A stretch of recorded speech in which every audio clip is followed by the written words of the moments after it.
Hi పిల్లలు, ఈరోజు మీ ముందుకి ఒక మంచి నీతి కథతో వచ్చేసాను. కథ పేరు ఉడుత అహంకారం. అనగనగనగనగనగా ఒక ఊరు. ఆ ఊరిలో ఒక పెద్ద రామాలయం ఉంది. ఆ రామాలయ ప్రాంగణంలో ఉన్న జామ చెట్టు ఎక్కి పండు కొరికి తింటున్నది చిన్నారి ఉడుత. ఆ రోజున శాస్త్రి గారి ప్రవచనంలో తన పేరు వినిపించింది దానికి. దాంతో చెట్టు దిగి శాస్త్రి గారి దగ్గర వెళ్ళి నిలబడి మరీ విన్నది. శ్రీరాముల వారికి వారధి నిర్మాణంలో సాయం చేసింది ఒక్క వానరులే కాదు, వాళ్ళకంటే చిన్న జంతువు ఉడత కూడా ఆ మహత్కార్యంలో తన వంతు సాయం చేసిందిట. అందుకే రాములు వారు సంతోషించి ఉడతను దగ్గరకు తీసుకుని దాని వీపును ప్రేమగా నిమిరారట. దానికి గుర్తుగానే ఉడత వీపు మీద చారలు ఉంటాయంట అని శాస్త్రి గారు చెబుతుంటే శ్రోతలతో పాటు ఈ ఉడత కూడా శ్రద్ధగా వింది. ఏంటి, నా వీపు మీద ఉన్న గీతలు ఒట్టి గీతలు కావా? రామయ్య వేళ్ల గుర్తులా ఇవి? ఆహా, నేనెంత గొప్పదాన్ని! నా గురించి నాకు తెలియకుండా ఇలా పెరిగిస్తేనే ఇప్పుడు చెబుతాను చూడండి అనే ఆలోచన మనసులో కలిగి ఎక్కడ లేని సంతోషం వేసింది దానికి.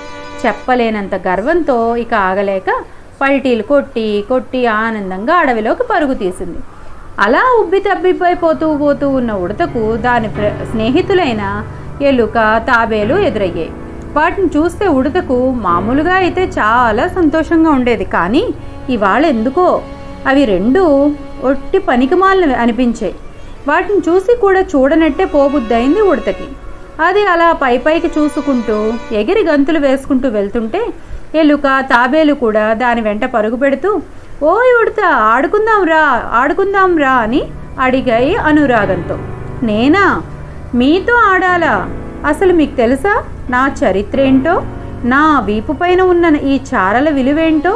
ఎలాంటివో తెలుసా మీకు? అసలు ఇవి మామూలు చారలు కాదు, రామయ్య తండ్రి వేళ్ల గుర్తులు. నాతో ఆడేందుకు మీరేంటి, మీకున్న విలువేంటి? పోండి పోండి అని ఈసడించుకుంటూ ముందుకు సాగింది ఉడత.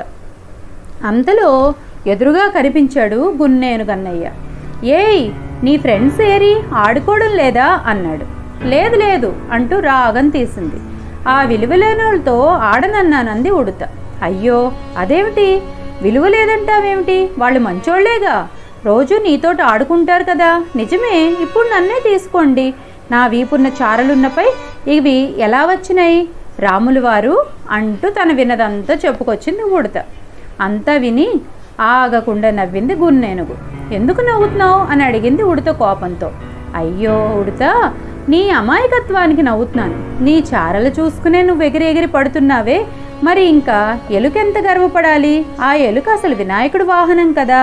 మరి ఇంకా తాబేలు సంగతికి వస్తే విష్ణుమూర్తే స్వయంగా దాని అవతారం ఎత్తాడు కదా.